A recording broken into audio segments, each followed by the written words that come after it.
మా పిల్లలకి ఈరోజు లక్షల రూపాయలు ఫీజు చెల్లించినా కూడా భద్రత లేకుండా పోయింది అని చెప్పి అటు పేరెంట్స్ కూడా వాపోతూ ఉన్నారు. యాజమాన్యం ఈ విషయాన్ని గోప్యంగా ఉంచే ప్రయత్నం చేయడంతో ఆందోళన చెందుతున్నారు.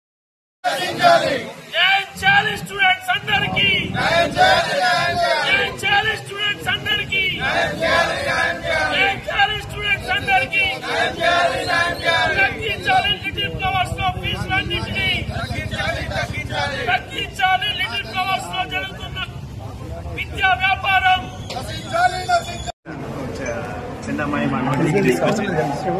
ఒక అబ్బాయి కొద్దిగా మిస్బిహేవ్ చేసిందని దాని ఇన్ఫర్మేషన్ రాగానే మేము ఇమీడియట్లీ యాక్ట్ చేసాము. మేము ఎస్ఎంఎస్ ఇచ్చి వాళ్ళకి ఇన్ఫర్మేషన్ ఇచ్చాము. అసలు ఏం జరిగిందంటే ఏ టైంలో జరిగింది 1:30 జరిగింది సార్. జరిగిన పనే మాకు వాళ్ళ పేరెంట్స్ అమ్మాయిని ఇన్ఫర్మేషన్ ఇచ్చారు. దాని తర్వాత మేము యాక్ట్ చేసాము. అది నిన్న జరిగింది సార్.